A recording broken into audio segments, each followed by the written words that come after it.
जलता सूर अंबर की तरफ बढ़ रहा था। इतना बड़ा दानव, उसका सामना अंबर कैसे करेगी? अगर वो अंबर के शरीर के नजदीक आया तो पलक झपकते ही उसे अपनी ओर खींच लेगा। अंबर को पता था कि वो विशाल जलता सूर के सामने जिंदा नहीं बच पाएगी। आखिर कैसे वो इस जानलेवा संकट से बचेगी? इस मुश्किल घड़ी से निकलने का कोई तो रास्ता होगा। अंबर ने अपने दिमाग पर जोर डालते हुए सोचा। उसकी आवाज सुनकर समीर ने कहा, है एक रास्ता, अग्नि सरोवर का अग्नि जल। यही आखिरी तरीका है इसे रोकने का, पर वो कहाँ है ये मैं नहीं जानता। समीर की आवाज में घबराहट थी। वो अपनी जान बचाने के लिए जलता सूर से दूर भागने लगा। समीर की बात सुनकर अंबर झट से बोली, अग्नि सरोवर, मुझे पता है वो कहाँ है, मेरे पीछे आओ। अंबर को मेघ पर्वत के चप्पे चप्पे की खबर थी। तभी जलतासुर ने अपनी विशाल बाहें फैलाते हुए उन पर हमला करने की कोशिश की। अचानक ठंडा पानी अंबर और समीर पर आ गिरा। उन्हें ऐसा लगा मानो किसी ने उन पर ठंडे पानी की पूरी बाल्टी उड़ेल दी हो। तभी समीर ने फौरन अपनी हवा की शक्ति का इस्तेमाल किया। अचानक वहां तेज हवाएं चलने लगी। समीर ने जलतासूर के पानी का रुख बदलने की कोशिश की, लेकिन वो ज्यादा देर तक उसे रोककर नहीं रख सकता था। जलतासूर बहुत ताकतवर था। तभी समीर ने हांफते हुए अंबर से पूछा, हमें और कितना वक्त लगेगा? बस हम पहुंच ही गए, अंबर बोली। अंबर ने पीछे मुड़कर देखा तो जलतासूर तेजी से उनकी ओर बढ़ रहा था। उसकी आंखों में गुस्सा था। अचानक अंबर ने देखा कि वो लोग अग्नि सरोवर के नजदीक पहुंच गए हैं। वो रहा अग्नि सरोवर, अंबर बोली। तभी समीर सरोवर की तरफ भागा जिसका पानी आग जैसा था। उसका खौलता हुआ पानी उबाल खा रहा था, मानो जैसे उसके नीचे कोई भट्टी सुलग रही हो। जैसे ही समीर ने अपना हाथ आगे बढ़ाया तो अचानक अंबर ने कहा, रुक जाओ, अगर तुमने इसमें हाथ डाला तो जलकर राख हो जाओगे। तुम उस दानव को संभालो और मैं अग्नि जल को शीशी में भरने का तरीका निकालती हूँ। ये सुनकर समीर ने अपनी निगाहें जलतासूर पर टिका ली और कहा, लेकिन मैं इससे ज्यादा देर तक नहीं रोक पाऊंगा, जो भी करना है जल्दी करो। समीर की आवाज में तनाव था, लेकिन वो अपनी पूरी ताकत से जलतासूर का सामना कर रहा था। उसने अपनी हवा की शक्ति से एक तेज बवंडर तैयार कर दिया, जिसकी लंबाई जलतासूर जितनी ही थी। तो वही अंबर ने वक्त बर्बाद किए बिना अग्नि जल को एक शीशी में भरना शुरू कर दिया। वो जानती थी कि इस बार भी अग्नि उसका कुछ नहीं बिगाड़ पाएगी। उसने अग्नि जल लिया और समीर के पास पहुंच गई। समीर, ये लो, उसने शीशी समीर के हाथों में थमाते हुए कहा। तभी समीर ने देखा कि जलतासूर के विशाल पैर उन दोनों को कुचलने के लिए उठ रहे हैं। जल्दी करो, अंबर चिल्लाई। अचानक समीर ने अपनी पूरी ताकत के साथ शीशी को खोला और जैसे ही उसने अग्निजल जलतासूर पर फेंका तो जलतासूर का शरीर अकड़ गया।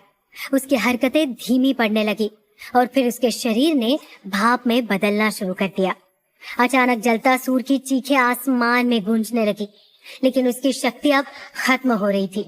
धीरे धीरे उसका शरीर भाप में बदलकर गायब हो गया। शुक्र है, समीर ने राहत की सांस लेते हुए कहा। पलक झपकते ही अंबर ने दूर हटते हुए कहा, मैंने तुम्हारी मदद की है, अब मुझे जाने दो। इतना कहकर अंबर वहां से जाने लगी, लेकिन जैसे ही वो कुछ कदम आगे बढ़ी समीर ने उसे बड़े प्यार से पुकारा, आहाना। ये नाम सुनते ही अंबर ने चौंक कर समीर की ओर देखा। उनकी नजरें टकराई और समय जैसे थम गया। समीर के चेहरे पर हल्की सी मुस्कान थी और अंबर कुछ पल के लिए अपनी जगह पर खड़ी रह गई। तभी समीर ने आगे कहा, अगर तुम्हें जाना है तो जाओ, मैं तुम्हें नहीं रोकूंगा। तुमने मेरी जान बचाई है।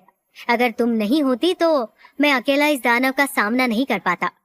ये सुनकर अंबर मुस्कुराई और वहां से जाने लगी, लेकिन जैसे ही वो कुछ देर चली समीर की मुस्कान और गहरी हो गई। वो अंबर को खुद से दूर जाते हुए देख रहा था, पर वो इतनी मेहनत से अंबर का अपहरण करके यहाँ लाया था, तो फिर उसे अचानक जाने क्यों दे रहा था? तभी कुछ मिनट बाद एक लड़की समीर की ओर भागती हुई आई। ये देखकर समीर ने मुस्कुराते हुए कहा, आहाना, तुम वापस आ गई। अंबर, आखिर अंबर वापस क्यों चली आई थी? अंबर की नजरों में उलझन थी। उसे कुछ समझ नहीं आ रहा था। आखिर क्या था समीर का असली मकसद? क्या वो वास्तव में अंबर का आभारी था या फिर उसके दिमाग में कुछ और ही खुराफात चल रही थी? समीर को अब ये समझ आ गया था कि इस मामूली से गांव की लड़की के पीछे कुछ तो राज छिपा हुआ है और वो इसका पता लगा कर ही मानेगा। तभी अंबर ने कहा, वो मैं, और इतना कहकर दोबारा वापस चली गई। लेकिन कुछ देर बाद वो दोबारा समीर के सामने खड़ी थी। उसे देखकर समीर ने मुस्कुराते हुए कहा, आओ, मैं तुम्हारा ही इंतजार कर रहा था। अंबर अपने साथियों के पास वापस जाने के बजाय फिर से समीर के पास क्यों चली आई थी? अंबर को कुछ समझ नहीं आ रहा था। वो जैसे ही आगे बढ़ी उसे एहसास हुआ कि वो फिर से उसी जगह आ खड़ी हुई है। ऐसा लग रहा था मानो वो समय जाल में फंस गई हो। समय खुद को बार बार दोहरा रहा था। इस बार समीर ने उसे कसकर पकड़ लिया। उसका हाथ थाम कर बोला, तुम्हें क्या लगता है मैं तुम्हें इतनी आसानी से यहाँ से जाने दूंगा? अब अंबर बुरी तरह थक चुकी थी। वो इस चट्टान के करीब 5 चक्कर लगा चुकी थी। उसकी सांसें तेज चल रही थी और माथे से पसीना टपक रहा था। अब उसके शरीर में बिल्कुल भी ताकत बाकी नहीं थी कि वो समीर से अपना हाथ छुड़ाकर भाग सके। समीर ने आगे कहा, क्या तुम्हारे दोस्तों ने तुम्हें नहीं बताया कि गलती से भी मेरी आंखों में मत देखना? ये सुनकर अंबर ने फौरन अपनी नजरें झुका ली और अब उसे सब कुछ समझ आने लगा। जब समीर ने उसे आहाना कहकर पुकारा था और उन्होंने एक दूसरे की आंखों में देखा था, तभी से समीर अंबर के दिमाग को नियंत्रित कर रहा था। बेचारी अंबर कुछ भी नहीं कर पा रही थी। अब मेरी बात ध्यान से सुनो, समीर बोला और फिर उसने अंबर के दिमाग को काबू करना बंद कर दिया। अंबर ने अपने होश संभाले और बोली, तुम मुझसे क्या चाहते हो?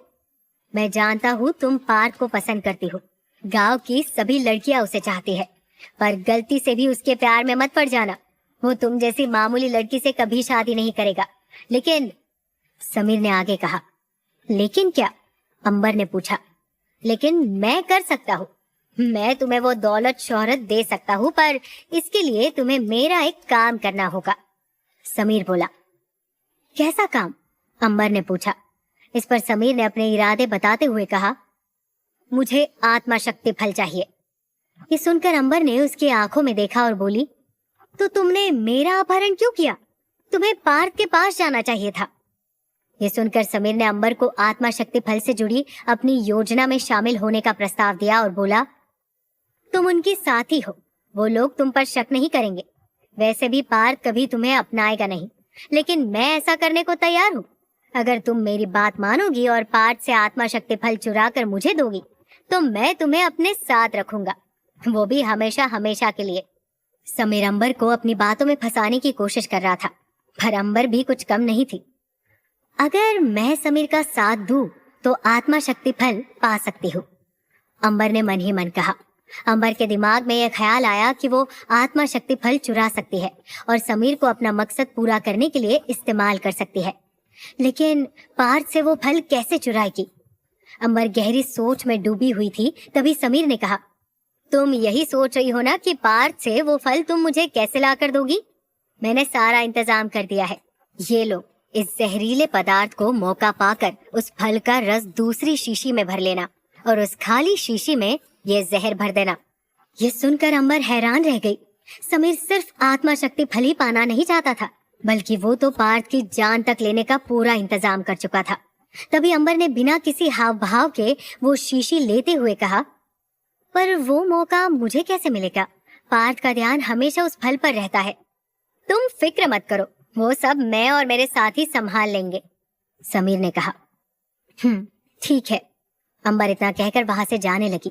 लेकिन तभी समीर उसके नजदीक आया और जबरदस्ती उसके मुंह में एक गुलाबी रंग की गोली डालते हुए बोला, इससे मेरा काम आसान हो जाएगा। ये तुम क्या कर रहे हो? छोड़ो मुझे, अंबर ने कहा और समीर को खुद से दूर धकेल दिया। जैसे ही वो गोली अंबर के मुंह में गई तो उसके चेहरे के हाव भाव बदलने लगे। अगर तुमने मेरी बात नहीं मानी या कोई चालाकी करने की कोशिश की, तो ये गोली तुम्हें धीरे धीरे करके मार डालेगा। तुम्हें जिंदा रहने के लिए मेरे पास वापस आना ही होगा। अब मैं ही तुम्हें बचा सकता हूँ, समीर हंसते हुए बोला। अंबर को समीर पर बहुत गुस्सा आ रहा था। और हाँ, तुम्हारे पास सिर्फ आधा घंटा है। जल्दी काम खत्म करके मेरे पास आ जाना, वरना तुम भगवान को प्यारी हो जाओगी, समीर आगे बोला। उसकी बात सुनकर अंबर ने हाँ में अपना सिर हिला दिया और वहां से चली गई। रास्ते में आते हुए अंबर अचानक मुस्कुराने लगी और मन ही मन बोली, बेवकूफ समीर, उसे लगता है कि वो आत्मा शक्ति फल पाने के लिए मेरा इस्तेमाल कर रहा है, पर असल में मैं फल पाने के लिए उसे इस्तेमाल करूंगी। फल मैं चुराऊंगी और सबको शक समीर पर होगा। बेचारा, मुझे मेरी ही बनाई गोली खिलाकर धमकाना चाह रहा है। उसे ये मालूम नहीं कि इस गोली को मैंने बचपन में काल फूल नाम की जड़ी बूटी से बनाया था। मुझे इसका तोड़ निकालना अच्छे से आता है। बचपन में अंबर जादू की मदद से बूटियों का इस्तेमाल कर दवाइयाँ और ऐसी गोलियां बनाती थी जिनसे पूरे लोगों और दानव को दंड दिया जाता था। उसने मृत्यु दंड अंतशूल नाम की गोलियां भी बनाई थी। अंबर देखते ही देखते वापस अपने साथियों के पास पहुंच गई। वहां आते ही उसने देखा कि सब लोग जाग रहे हैं। पार्थ, सलील और बाकी लोग उसके गायब होने को लेकर बहस कर रहे थे। अंबर एक पेड़ के पास आकर रुक गई। तभी सलील ने कहा, वो अचानक कहाँ जा सकती है? मैंने कहा था ना, वो लड़की बहुत चालाक है, जरूर वो अपने साथियों के पास गई होगी, अधीरा ने कहा। इस पर सलील ने कहा, अधीरा बस भी करो, हो सकता है आहाना किसी मुसीबत में हो। सलील को अंबर की फिक्र हो रही थी, पर अधीरा को अंबर पर शक था और ये शक अब यकीन में बदलता जा रहा था। मैंने आने में देर कर दी, ये सब लोग जाग गए, अंबर अपने हाथ की मुट्ठी बनाते हुए बोली। तुम लोग क्या ढूंढ रहे हो? अचानक अंबर ने खुद को संभाला और सामने आते हुए बोली। अचानक सब सामने की ओर देखने लगे। उनकी निगाहें अंबर पर ही थी। आहाना, तुम ठीक तो हो ना? तुम कहाँ थी? हमने तुम्हें कितनी आवाज लगाई? सलील ने पूछा। वही पार्थ भी उसे देखकर हैरान था। आखिर इतनी रात को वो कहाँ गई थी? सब लोग यही सोच रहे थे। तभी अंबर ने कहा, मैं वो झरने के पास नहाने गई थी, इसलिए मुझे तुम लोगों की आवाज नहीं सुनाई दी। सलील और पार्थ ने जंगल में अंबर को इधर उधर ढूंढा, लेकिन वो उन्हें कहीं नहीं मिली। वे परेशान थे क्योंकि अंबर का इस तरह गायब हो जाना बहुत अजीब था। दूसरी ओर अधीरा और इरावत, जो पहले से ही अंबर पर शक कर रहे थे, उसके अचानक गायब होने पर और भी सतर्क हो गए थे। कहीं ये सब इस लड़की की कोई चाल तो नहीं? अधीरा ने गुस्से से कहा। इरावत ने भी अधीरा का साथ देते हुए कहा, मुझे तो शुरू से ही इस पर भरोसा नहीं था, ये हमें धोखा दे रही है। पार्थ अब भी चुप था। वो बस अंबर की तरफ देख रहा था। तो वही अचानक अधीरा का गुस्सा भड़क उठा। वो ये सब और नहीं देख सकती थी। उसे फौरन अपनी शक्ति का इस्तेमाल करना शुरू कर दिया। उसके भीतर बिजली की ताकत उबाल मारने लगी। उसकी आंखों में गुस्से की चमक थी। वो अंबर को सबक सिखाना चाहती थी, चाहे उसके लिए उसे अपनी शक्तियों का इस्तेमाल ही क्यों ना करना पड़े। तुम ऐसे सच नहीं बोलोगी, बताओ तुम कौन हो और क्या है तुम्हारा मकसद? अधीरा ने बेरुखी से कहा। अचानक अधीरा ने अपने दोनों हाथ ऊपर उठाए और उनमें से बिजली की कड़कती हुई रोशनी निकलने लगी। ये बिजली नहीं बल्कि एक प्रचंड ऊर्जा थी जो आसमान को भी चीर सकती थी। वो तेज सफेद और नीले रंग की रोशनी मानो खुद प्रलय का संकेत हो। वो रोशनी अंबर की ओर तेजी से बढ़ने लगी। अंबर अचानक उस कड़कती रोशनी को अपनी तरफ आते देख हैरान रह गई। उसने कभी नहीं सोचा था कि अधीरा इस हद तक जा सकती है। अंबर उस रोशनी के बेहद नजदीक थी। उसके पास अब सोचने का वक्त नहीं था। अगर उस बिजली ने अंबर के शरीर को छुआ तो उसका शरीर जलकर राख हो जाएगा। अधीरा के इस हमले से उसका पूरा अस्तित्व एक पल में मिट सकता था। अब बिजली की वो रोशनी अंबर के बहुत करीब पहुंच चुकी थी। वो किसी भी पल उसे छू सकती थी। बिजली की कड़कती हुई रोशनी अंबर की तरफ तेजी से बढ़ रही थी और वो जानती थी कि अगर उसने उसे छू लिया तो उसका अंत निश्चित है। अंबर का दिल तेजी से धड़कने लगा था, लेकिन उसे बचने का कोई रास्ता नजर नहीं आ रहा था। आहाना! सलील चिल्लाया। अचानक तेज हवा का झोंका अंबर की ओर बढ़ा। सलील अंबर को इस तरह चोट पहुंचने नहीं दे सकता था। वो अपनी जगह से जैसे ही हिला, वहां तेज हवाएं चलने लगी। आसपास धूल उड़ने लगी और हवा की शक्ति ने पेड़ पौधों को हिला कर रख दिया। सलील ने अपनी हवा की ताकत का इस्तेमाल करते हुए पलक झपकते ही अंबर के पास पहुंचकर उसका हाथ पकड़ा और उसे तेजी से दूसरी दिशा में खींच लिया। तभी बिजली जैसी रोशनी सीधा एक विशाल पेड़ से जाकर टकराई। ये पेड़ इतना बड़ा था कि उसकी शाखाएं आसमान को छू रही थी। उसके तने इतने मोटे और मजबूत थे कि आमतौर पर किसी भी वार से उसका कुछ बिगड़ने वाला नहीं था। लेकिन इस बार बिजली की रोशनी के टकराते ही वो पेड़ दो हिस्सों में बंट गए और उसमें आग लग गई। देखते ही देखते वो पेड़ राख में बदल गए। ये नजारा देख अंबर की आंखें खुली की खुली रह गई। लेकिन सलील का गुस्सा अब भी ठंडा नहीं हुआ था। उसने तुरंत हवा में अपने हाथ घुमाए और पानी की ताकत का इस्तेमाल करने लगा। देखते ही देखते पानी की लहरें सलील और अंबर के इर्द गिर्द छा गई। सलील ने गुस्से में अधीरा पर हमला करने का फैसला किया। तभी अंबर ने कहा, रुक जाओ सलील, ऐसा मत करो। लेकिन सलील ने गुस्से में उसकी बातें अनसुनी कर दी और बोला, नहीं, अब बहुत हो गया, अधीरा ने तो हद ही कर दी है। सलील ने ठान ली कि वो अधीरा को उसकी गलती की सजा देकर रहेगा। दूसरी ओर अधीरा भी पीछे हटने को तैयार नहीं थी। उसने अपनी बिजली की ताकत को और बढ़ा लिया। उसकी आंखों में जलन और गुस्से की लहरें दिखाई देने लगी थी। बिजली की कड़क और पानी की लहरें अब आपस में टकराने वाली थी। अगर ये दो शक्तियां आपस में मिल गई तो पूरे पर्वत पर करंट फैल जाएगा। बिजली और पानी का मिलन पूरी धरती को तबाह कर सकता था। इस वक्त सबकी जान खतरे में थी और ये सब अधीरा की एक गलती की वजह से हो रहा था। उसकी जलन अपने ही साथियों के विनाश का कारण बनने वाली थी। तभी इरावत ने चिल्लाते हुए कहा, रुक जाओ, तुम सब आपस में ही लड़कर मर जाओगे।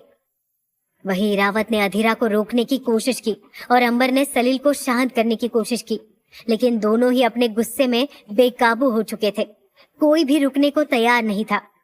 अचानक पार्थ ने अपनी त्रिकाट शक्ति का इस्तेमाल करने का फैसला किया। त्रिकाट शक्ति वो ऊर्जा थी जो बिजली, हवा और पानी जैसी ताकतों को नियंत्रित कर सकती थी। ये शक्ति इतनी ताकतवर थी कि इसके आगे सारी शक्तियां झुकने को मजबूर हो जाती थी। जैसे ही पार्थ ने शक्ति का इस्तेमाल किया तो सलील की पानी की ताकत वही थम गई और अधीरा की बिजली की रोशनी भी वही रुक गई। देखते ही देखते दोनों रोशनियों का रुख बदल गया और वो सीधा आसमान की ओर जाने लगी। जैसे ही दोनों शक्तियां आसमान से टकराई तो पूरा आसमान जगमगा उठा।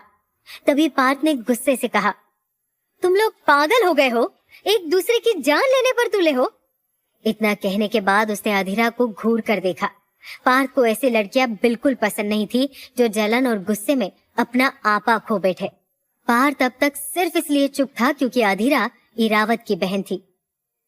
बंद करो ये सब, पार्थ ने कहा। उसकी आवाज में इतनी शक्ति थी कि अधीरा कांप उठी। आज पार्थ बहुत गुस्से में था।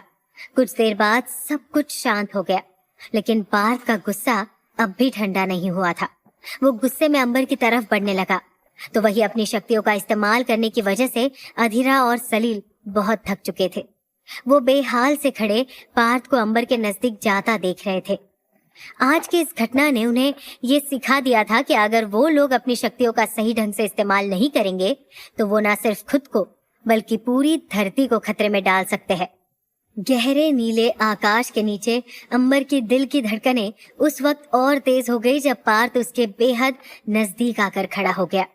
उसके चेहरे पर कोई भाव नहीं थे, बस उसकी आंखें अंबर पर ठहरी हुई थी।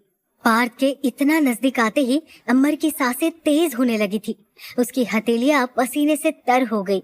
वो जानती थी कि पार्थ का हर कदम उसे अंबर और उसके मकसद के करीब ला रहा है।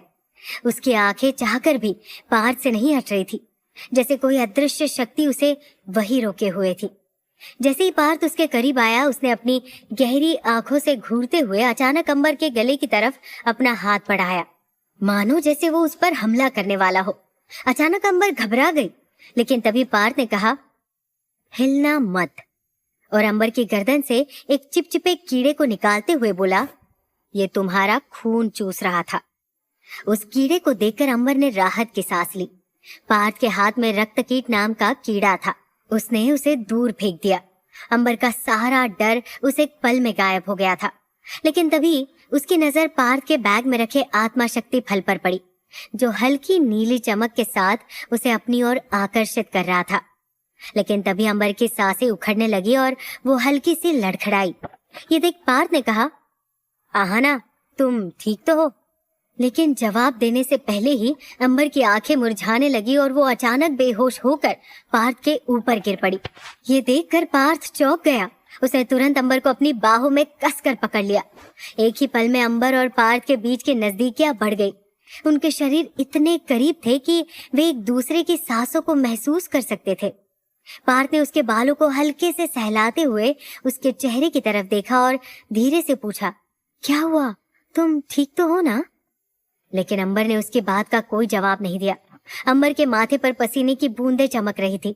तभी पार्थ ने उसकी पीठ पर कुछ अजीब सा महसूस किया, जैसे कोई हलचल हो रही हो।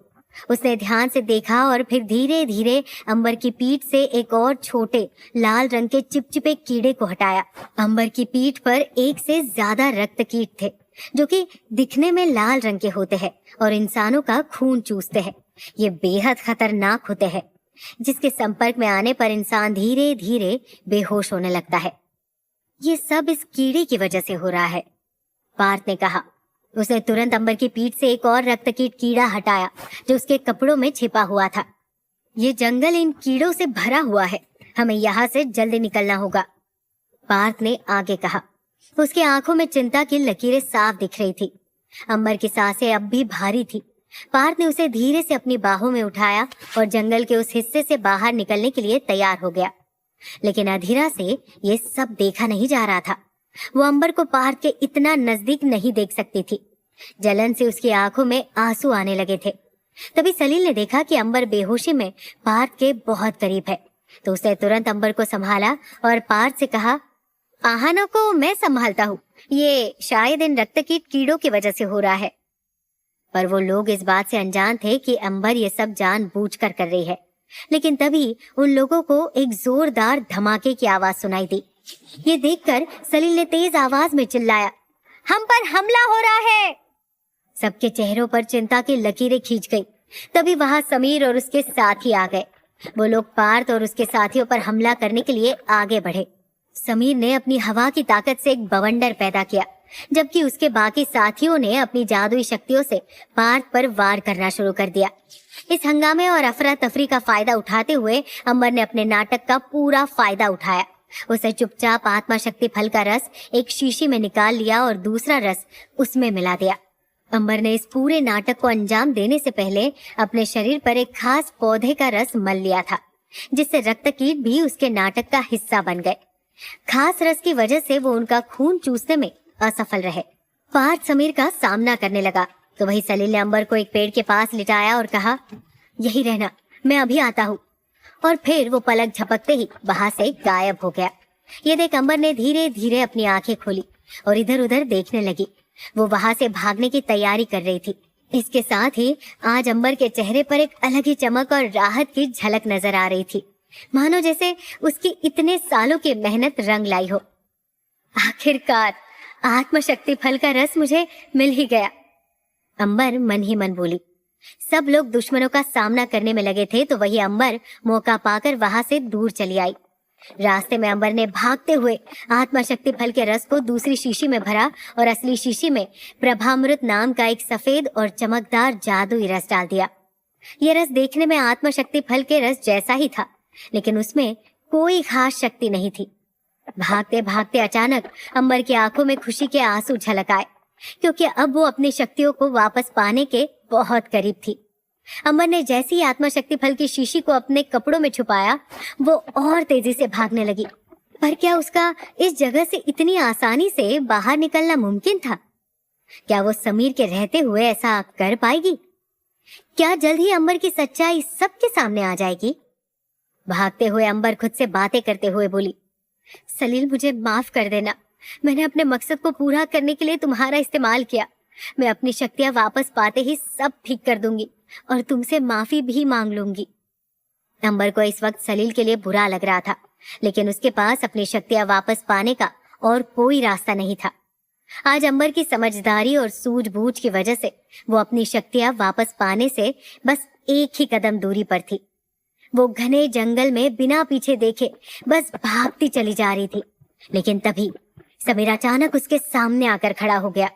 उसकी आंखों में गुस्से और जलन की आग जल रही थी। उसने गुस्से में अंबर से पूछा, तुम भाग क्यों रही थी और तुम पार्थ के इतना करीब क्यों गई? उसकी गुस्से से भरी आवाज सुनकर अंबर कुछ पल के लिए सन्न रह गई। अंबर ने खुद को संभालते हुए शांति से कहा, मैंने सिर्फ आत्मशक्ति फल के रस को पाने के लिए नाटक किया था और अब मेरा काम पूरा हो गया है। किसी को पता न चल जाए कि रस मेरे पास है, इसलिए मैं वहां से दूर चली आई। लेकिन समीर का चेहरा गुस्से से लाल था। उसने अपनी मुट्ठियां भींच ली और गुस्से में एक कदम अंबर की ओर बढ़ाते हुए बोला, तुमने बताया क्यों नहीं कि तुम बेहोशी का नाटक करने वाली हो? मैंने कहा था ना कि हमारा हमला करने पर तुम रस चुरा लेना। तुम लोगों के आते ही पार्थ और भी सतर्क हो गया था, जिससे मैं आत्मा शक्ति फल का रस कभी नहीं चुरा पाती। बेहोशी का नाटक करना ही सबसे सही तरीका था, अंबर ने कहा। मानना पड़ेगा तुम्हें, तुम में कुछ तो बात है, समीर मुस्कुराते हुए बोला। तभी अंबर ने पीछे हटते हुए कहा, समीर ये लो आत्मशक्ति रस की शीशी, और अब मुझे जाने दो। जैसे ही समीर ने रस की शीशी को देखा तो उसकी आंखें चमक उठी। अब मैं देखता हूँ वो पार्थ क्या करेगा, समीर ने कहा। पर अंबर को अब किसी से कोई लेना देना नहीं था। वो समीर की बात सुनकर वहां से जाने लगी, लेकिन तभी समीर ने उसका रास्ता रोक लिया और बोला, तुम कहाँ जा रही हो? अब तुम मेरी हो, मेरे साथ ही रहोगी, ये पहले ही तय हो चुका है। ये सुनकर अंबर समीर के करीब आई और बोली, मुझे तुममें कोई दिलचस्पी नहीं है। और फिर वो वहां से जाने लगी। लेकिन अंबर की बात सुनकर समीर को गुस्सा आ गया। लड़कियां उस पर मरती थी और गांव की एक मामूली सी लड़की उसकी इस तरह से बेइज्जती नहीं कर सकती थी। रुक जाओ, समीर गुस्से से बोला, लेकिन अंबर नहीं रुकी और भागने लगी। तभी समीर ने उसे पकड़ने के लिए अपने कदम आगे बढ़ाए, लेकिन वो अपनी जगह से हिल नहीं पाया। ये क्या हो रहा है? समीर ने हैरानी से कहा। तभी उसने देखा कि अंबर मुड़कर उसे मुस्कुराते हुए देख रही थी। तुम्हें तो मैं नहीं छोड़ूंगा, समीर ने हाथों की मुट्ठी बनाते हुए कहा। समीर ने देखा कि उसके जूते में चिपचिपा जाल नामक एक पदार्थ चिपक गया है।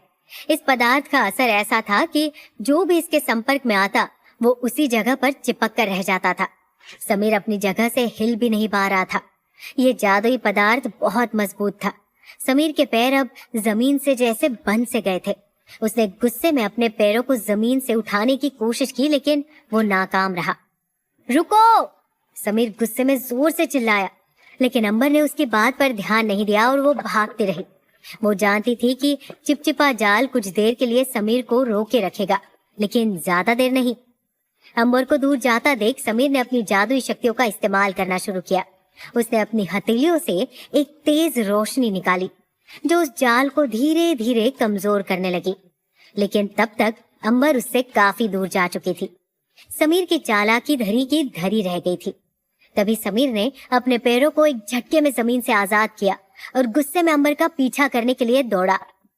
तुम मुझसे नहीं बच सकती, उसने गुस्से में दहाड़ते हुए कहा। लेकिन अंबर ने अपनी रफ्तार और तेज कर दी, क्योंकि उसे पता था कि अगर समीर ने उसे पकड़ लिया तो वो उसकी पूरी मेहनत और बने बनाए खेल को बर्बाद कर देगा। समीर का गुस्सा अब और भी बढ़ गया था। वो जानता था कि अगर उसने अभी अंबर को नहीं रोका तो वो कभी उसके हाथ नहीं आएगी। एक बार वो गांव के पास पहुंच गई तो समीर कुछ नहीं कर पाएगा। क्या तुम्हें मरने से डर नहीं लगता? तुम्हारे पास सिर्फ 10 मिनट बचे हैं, मेरे पास आ जाओ, सिर्फ मैं ही तुम्हें बचा सकता हूँ, समीर चिल्लाते हुए बोला। लेकिन अंबर फिर भी नहीं रुकी। अंबर का शरीर धीरे धीरे कमजोर पड़ने लगा था। वो गोली अपना असर दिखा रही थी। भागते हुए अंबर को सब धुंधला सा दिखने लगा था। अंबर अपनी शक्तियों को वापस पाने के बेहद करीब थी, पर समीर उसका पीछा छोड़ने को तैयार ही नहीं था और गोली का असर भी बढ़ता जा रहा था। बेचारी अंबर का शरीर उसका साथ छोड़ने लगा था। उसके हाथ पैर सुन पड़ने लगे थे। अंबर ने पीछे मुड़कर देखा तो पाया कि समीर गुस्से में तेजी से उसकी ओर बढ़ रहा है। कैसे करेगी अंबर अब इस मुश्किल का सामना? न जाने मैंने ऐसी गोली क्यों बनाई। मुझे जल्दी अमृत रस ढूंढना होगा। वो सामने वाली घाटी में है, मेरे पास वक्त नहीं है, अंबर हाफते हुए बोली। तो वही समीर की आंखों में गुस्से की आग साफ दिखाई दे रही थी। वही रुक जाओ, समीर ने कहा। उसकी धमकी भरी आवाज से अंबर का दिल दहल उठा। वो थोड़ी सी लड़खड़ाई, लेकिन उसने खुद को संभाला और घाटी के अंदर आ गई। जैसे ही समीर वहां पहुंचा तो उसने गुस्से से कहा, तुम बच नहीं सकती। अंबर फौरन एक बड़े से पेड़ के पीछे जाकर छुप गई। तभी उसने देखा कि समीर के पैर खून से सने हुए हैं। ये देखकर वो दंग रह गई, लेकिन इस वक्त उसका ध्यान अपनी जान बचाने पर था। वो पेड़ की छाल को धीरे धीरे खंजर से काटने लगी। तभी उस पेड़ की छाल से नीले रंग का अमृत रस निकलने लगा। अंबर ने अपना हाथ आगे किया और रस को अपनी हथेली में भरकर पीने लगी। अंबर जानबूझकर इस विशाल पेड़ के पास आकर छिपी थी ताकि गोली के असर को खत्म कर सके। अमृत रस पेड़ बहुत ही विशाल और भव्य था। उसके पत्ते सुनहरे रंग के थे और उनमें से एक मधुर सुगंध निकल रही थी। उसके तनों पर चांदी की तरह चमकती बेलें लिपटी हुई थी और उसकी शाखाओं पर सफेद और नीले रंग के चमकदार फूल खिले हुए थे। इस पेड़ की छाल से अमृत जैसा रस निकलता था जो कि जहर को काटने के लिए काफी था। अंबर के पास गोली के असर को खत्म करने के लिए बहुत से तरीके थे। अंबर के पास ज्यादा वक्त नहीं था। अब सिर्फ 2 मिनट बचे थे और अंबर ने वक्त रहते रस को पी लिया था। धीरे धीरे उस रस ने असर दिखाना शुरू कर दिया। अंबर को अब सब साफ साफ दिखाई देने लगा था। उसका शरीर दोबारा काम करने लगा था। अब उसे बस समीर से बचकर निकलना था। अचानक वो तेजी से समीर की ओर भागी, क्योंकि वो जानती थी कि उसने अगर रफ्तार कम की तो समीर उसे पकड़कर अपने साथ ले जाएगा। अंबर घाटी की दूसरी तरफ बनी बड़ी सी नदी की तरफ बढ़ रही थी, पर वो जैसे ही पेड़ों के नजदीक से गुजरी तो झाड़ियों की हलचल ने समीर का ध्यान उसकी तरफ खींच लिया। तो तुम यहाँ छुपी थी, वहीं रुक जाओ, समीर चिल्लाते हुए बोला। वही अंबर ने नदी की ओर भागते हुए अपने कदम तेज कर लिए। वो जानती थी कि समीर उसके पीछे है और उसकी रफ्तार और तेज होती जा रही है। कुछ ही देर में वो नदी के पास पहुंच गई। वो नदी से बस 10 कदम ही दूरी पर थी। अब बस यही एक रास्ता है, अंबर ने कहा। उसने अपनी जान बचाने के लिए नदी में कूदने का फैसला किया, लेकिन जैसे ही अंबर पानी में कूदी, समीर ने छलांग लगाते हुए उसका हाथ पकड़ लिया और उसे अपनी तरफ खींचते हुए बोला, अब तुम बच नहीं पाओगी। पर अंबर ने भी अभी हिम्मत नहीं हारी थी। उसने समीर की पकड़ से छूटने की कोशिश की, लेकिन समीर की शारीरिक ताकत के सामने वो कुछ नहीं कर पाई। शारीरिक बल नहीं तो ना सही, पर अंबर का दिमाग समीर से ज्यादा काम करता था। अचानक अंबर ने मासूम सा चेहरा बना लिया और बोली, समीर, ये तुम क्या कर रहे हो? मुझे छोड़ दो। मैं गांव की एक मामूली सी लड़की हूँ। तुम्हारे ताकतों का सामना नहीं कर पाऊंगी। तुम्हें फल का रस मिल गया, अब मुझे जाने दो। मुझे डर है कि कहीं मुझे तुमसे प्यार। इतना कहकर अंबर चुप पड़ गई। अंबर की बात सुनकर समीर उसकी आंखों में ही देखता रह गया। प्यार क्या? समीर ने कहा। वो अंबर की गहरी काली आंखों में डूबता जा रहा था। तभी अंबर ने कहा, तुम उस पार्थ से ज्यादा समझदार और ताकतवर हो। मैं तुम्हें पसंद करने लगी हूँ। ये बात सुनकर समीर के दिल में खुशी के लड्डू फूटने लगे। उसे अपनी तारीफ सुनना बहुत पसंद था और इससे भी ज्यादा खुशी उसे पार्थ को नीचा दिखाने में होती थी। समीर अचानक मुस्कुराने लगा। अंबर समझ गई थी कि अगर उसे इस मुश्किल से बाहर निकलना है तो समीर को किसी तरह अपनी मीठी मीठी बातों से बहलाना होगा। तुम कितनी आसानी से लोगों को काबू कर लेते हो। उस पार्थ के पास ऐसी कोई शक्ति नहीं है, अंबर ने कहा। ये सुनकर समीर और खुश हो गया, लेकिन बातों बातों में अंबर उसे नदी के बेहद नजदीक ले आई। कुछ देर बाद बातों बातों में अंबर ने समीर के पैर पर अपना पैर मारा। आह! समीर चिल्लाया। तभी अंबर ने उसे खुद से दूर धकेल दिया और अपना हाथ झटक कर नदी में कूद गई। उसने ऐसे नाटक किया मानो जैसे समीर ने उसे नदी में गिराया हो। नहीं, रुको! समीर आगे बढ़ा और बोला, लेकिन अंबर उसके हाथ से जा चुकी थी। तो वही कोई था जो दूर से ये सब देख रहा था। नदी से कुछ दूर पार्थ और सलील पहले से ही समीर पर नजर रखे हुए थे। उन्होंने देखा कि अंबर और समीर दोनों नदी के किनारे बहस कर रहे हैं और फिर समीर ने अंबर को पानी में ढकेल दिया। समीर, तुमने आहाना को मार डाला, मैं तुम्हें नहीं छोड़ूंगा। अचानक सलील भागता हुआ समीर के पास आया और बोला। उसने फौरन गुस्से में समीर पर हमला कर दिया और उसके मुंह पर एक जोरदार घूंसा मारा। तुम्हें तो मैं, समीर ने दांत पीसते हुए कहा। वो भी पीछे कहाँ हटने वाला था। समीर ने भी पलटकर जवाब दिया, जिससे दोनों के बीच लड़ाई शुरू हो गई। वो दोनों लगातार एक दूसरे पर हमला करने लगे। तभी पार्थ ने तुरंत उन दोनों के बीच आकर लड़ाई रोकने का आदेश दिया। रुक जाओ, ये तुम दोनों क्या कर रहे हो? पार्थ ने कहा। पार्थ ने उन दोनों को एक दूसरे से अलग किया और वो समीर को घूरते हुए देखने लगा। तो अचानक समीर जोर जोर से हंसते हुए बोला, तुम मुझे कभी हरा नहीं पाओगे। मैंने कहा था ना, मैं वो आत्मा शक्ति फल तुम्हें कभी पाने नहीं दूंगा। ये सुनकर पार्थ ने कहा, मैं जानता हूँ कि इसके पीछे किसका हाथ है। ये सुनकर सलील हैरान रह गया और बोला, पार्थ, लेकिन आत्मा शक्ति फल तो हमारे पास है। उसकी बात सुनकर पार्थ ने अपने बैग से आत्मा शक्ति फल निकाला और उसे अपनी मुट्ठी में दबोचकर जमीन पर गिराते हुए उसके रस की तरफ देखते हुए बोला, ये असली नहीं है, इसमें पानी भरा हुआ है। ये सुनकर सलील दंग रह गया। तो वही दूसरी तरफ समीर ने मजाकिया हंसी हंसते हुए कहा, तुम तो बहुत बड़े बेवकूफ हो। ये कोई पानी नहीं बल्कि जहर है, एक ऐसा जहर जो तुम्हारी जान ले सकता था। पर अफसोस, इससे पहले ही तुम्हें सच्चाई का पता चल गया। तभी पार्थ ने कहा, बेवकूफ हो तुम, इसमें कोई जहर नहीं है। असल में अंबर ने समीर के कहने पर आत्मा शक्ति फल का रस तो निकाल लिया, लेकिन उसमें जहर नहीं बल्कि पानी भर दिया। वो किसी की जान नहीं लेना चाहती थी। तभी पार्थ की बात सुनकर समीर को गुस्सा आ गया और वो बोला, वो तो अहाना की अच्छाई थी जो उसने इसमें जहर नहीं मिलाया। अब तुम हार चुके हो। अहाना ने ये सब कुछ मेरे कहने पर किया। वो तुम सबको बेवकूफ बना रही थी। वो एक गांव की मामूली सी लड़की है, लेकिन उसने तुम जैसे शक्तिशाली योद्धाओं की नाक के नीचे से आत्मा शक्ति फल का रस निकाल कर मुझे दे दिया। ये सुनकर सलील गुस्से से बोला, तुम झूठ कह रहे हो, अहाना ऐसा नहीं कर सकती। लेकिन तभी अधीरा और इरावत भी वहां पहुंच गए। अधीरा ने जैसे ही सुना कि अहाना समीर के साथ मिली हुई थी तो वो झट से बोली, सलील अब भी वक्त है, हमें उस लड़की को पकड़ना चाहिए। मैं शुरुआत से ही कह रही थी कि वो धोखेबाज है, लेकिन तुमने मेरी बात नहीं मानी। सच जानने के बाद सलील को जोरदार झटका लगा और वो अपना सिर हिलाते हुए बोला, नहीं, ये झूठ है। इसने अहाना को धमकाया होगा और काम पूरा होने के बाद इसने उसे नदी में धकेल दिया।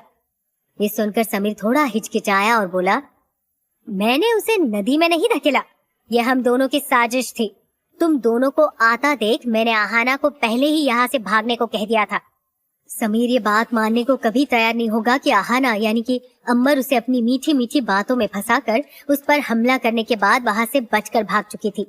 समीर पार्थ और उसके साथियों के सामने अपनी नाक नहीं कटवाना चाहता था, इसलिए उसने मन घड़न कहानी बना दी। इस वक्त पार्थ चुपचाप खड़ा समीर को देखकर मुस्कुरा रहा था और समीर को उसके चेहरे की मुस्कुराहट बिल्कुल भी पसंद नहीं थी, इसलिए वो चिढ़ते हुए आगे बोला, असली आत्मा शक्ति फल का रस मेरे पास है। इतना कहकर समीर ने अपनी जेब से एक शीशी निकाली। उस शीशी के अंदर मौजूद रस को देखकर सब लोग हैरान रह गए। ये तो आत्मा शक्ति फल का रस है, अधीरा ने कहा। तो वही इरावत भी हैरानी से समीर की ओर देख रहा था, पर पार्थ चुपचाप मुस्कुराए जा रहा था। आखिर उसकी चुप्पी और मुस्कुराहट के पीछे की क्या वजह थी? इस वक्त एक सलील ही था जो गहरे सदमे में जाने वाला था। उसने अहाना को अपनी छोटी बहन की तरह समझा और हर कदम पर उसकी रक्षा की, लेकिन वो उसे धोखा देकर भाग गई। अब सलील को सब याद आने लगा था कि किस तरह अहाना ने बेहोशी का नाटक किया और फिर वो युद्ध के मैदान से अचानक गायब हो गई। वहीं दूसरी तरफ समीर ने शीशी का ढक्कन खोला और घमंड भरी मुस्कुराहट चेहरे पर लाते हुए बोला, मैं साबित कर दूंगा कि अहाना मेरे लिए काम कर रही थी। अब सबकी नजरें समीर पर टिकी हुई थी। वहां का माहौल थोड़ा तनाव भरा होता जा रहा था। तभी जैसे ही समीर ने शीशी खोली तो अचानक शीशी से सफेद रंग का रस हवा में घुलकर कहीं गायब होने लगा। ये देखकर समीर के चेहरे के हाव भाव बदलने लगे। उसके माथे पर चिंता की लकीरें नजर आने लगी थी। उसने जादुई रस की शीशी की ओर देखा तो पाया कि आधे से ज्यादा रस हवा में घुलकर गायब हो चुका है। ये ऐसा कैसे हो सकता है? समीर ने कहा। तभी पार्थ ने अपनी चुप्पी तोड़ते हुए कहा, आहाना ने तुम्हें भी धोखा दिया। असली आत्मा शक्ति फल का रस ना ही हमारे पास है और ना ही तुम्हारे पास, वो उस गांव की लड़की आहाना के पास है। ये सुनने के बाद समीर के पैरों तले जमीन खिसक गई। समीर की ऐसी हालत देखकर सलील के साथ साथ बाकी सब लोग भी उस पर हंसने लगे। ऐसा लग रहा था मानो वो समीर के गुस्से की आग में घी डालने का काम कर रहे हो। अचानक समीर का चेहरा गुस्से से तमतमा उठा और वो सलील पर हमला करने के लिए आगे बढ़ा, लेकिन तभी सलील ने उसे एक नजर देखा और हवा में अपना हाथ घुमाते हुए पानी की ताकत का इस्तेमाल करने लगा। सलील को समीर पर ही नहीं बल्कि आहाना पर भी बहुत गुस्सा आ रहा था। मैं आहाना को तो नहीं छोड़ूंगा, लेकिन पहले तुम्हें सबक सिखाना पड़ेगा, सलील ने कहा। ये देखकर समीर ने भी अपनी हवा की ताकत का इस्तेमाल करना शुरू कर दिया। देखते ही देखते वहां बड़ा सा बवंडर तैयार हो गया और दोनों ताकतें आपस में टकराई। तभी अचानक पानी की ताकत बढ़ती चली गई और समीर लड़खड़ाते हुए दूर एक पेड़ से जा टकराया। असल में अगर ताकत की बात की जाए तो समीर सलील से ज्यादा ताकतवर था, लेकिन इस वक्त उसका सारा ध्यान आहाना पर था। वो समझ नहीं पा रहा था कि वो इतनी आसानी से बेवकूफ कैसे बन सकता है। वो आहाना की बातों में कैसे आ गया? समीर को इस वक्त बहुत शर्मिंदगी महसूस हो रही थी। वहीं दूसरी तरफ अंबर नदी से बाहर आकर गीली और थकी हारी से अपने घर की तरफ भाग रही थी। उसके गीले कपड़े उसके शरीर से चिपक गए थे और ठंडी हवा उसके चारों ओर बह रही थी। पथरीला रास्ता उसके नंगे पैरों में चुभ रहा था। भागते भागते अंबर को अपनी आंखों के सामने सलील, समीर और पार्थ का चेहरा दिखाई देने लगा। सलील, मुझे माफ कर दो। मैंने तुम्हारी अच्छाई का फायदा उठाया, लेकिन मेरे पास और कोई रास्ता नहीं था। ये कहते हुए अंबर की आंखों में से आंसू झलक आए। अंबर को अफसोस था कि उसे अपने ही बचपन के साथियों के साथ ऐसा खेल खेलना पड़ा, पर उसे अपनी शक्तियां भी किसी भी कीमत पर वापस पानी थी। तभी भागते भागते अंबर ने अचानक अक्षत को याद किया। अक्षत का चेहरा और उसकी बातें अचानक अंबर की आंखों के सामने किसी फिल्म की रील की तरह घूमने लगी। अंबर की आंखों से आंसू लगातार बह रहे थे। अक्षत, मैंने कर दिखाया, अंबर ने दर्द भरी आवाज में कहा, लेकिन इसके साथ ही उसे खुद पर गर्व भी था। उसने जो सपना देखा था वो अब पूरा होने जा रहा था। अक्षत ने अंबर को बताया था कि उसे आत्मा शक्ति फल से जादुई रस तैयार करना होगा, ताकि वो अपनी खोई हुई शक्तियां वापस पा सके। अंबर ने अक्षत से वादा किया था कि वो अपनी शक्तियां वापस पाकर रहेगी। अब अंबर की नजरें अपने लक्ष्य पर टिकी हुई थी। अंबर ने अपने आंसू पोंछे और खुद को मजबूत बनाने की कोशिश की। उसके कदम लड़खड़ा रहे थे, लेकिन उसका इरादा अब पहले से भी ज्यादा पक्का हो गया था। तभी अंबर ने खुद से बात करते हुए कहा, अब मैं पीछे नहीं हटूंगी। वो जानती थी कि आने वाला वक्त उसके लिए और भी मुश्किल होने वाला है। उसकी सच्चाई जल्द ही पार्थ और सलील को पता चल जाएगी और वो लोग उसे पकड़ने की कोशिश करेंगे।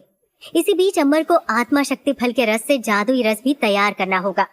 अंबर चुनौतियों का सामना करने के लिए तैयार थी। उसे किसी भी तरह अपनी मंजिल तक पहुंचना होगा। पर इस सब के बावजूद एक और बहुत जरूरी काम था जो अंबर को पूरा करना था, और वो था अक्षत को वापस लाना। अंबर को आज भी अक्षत के साथ अपनी पहली मुलाकात याद थी। वो पल उसकी जिंदगी का एक ऐसा मोड़ था जिसे वो कभी भुला नहीं सकती थी। उस दिन आसमान का रंग अचानक बदल गया था, जैसे किसी अदृश्य शक्ति ने उसे छू लिया हो। आसमान में हल्की गुलाबी और नीली घटा बिखर गई थी और चारों ओर चिड़ियों का मधुर चहचहाना गूंजने लगा था।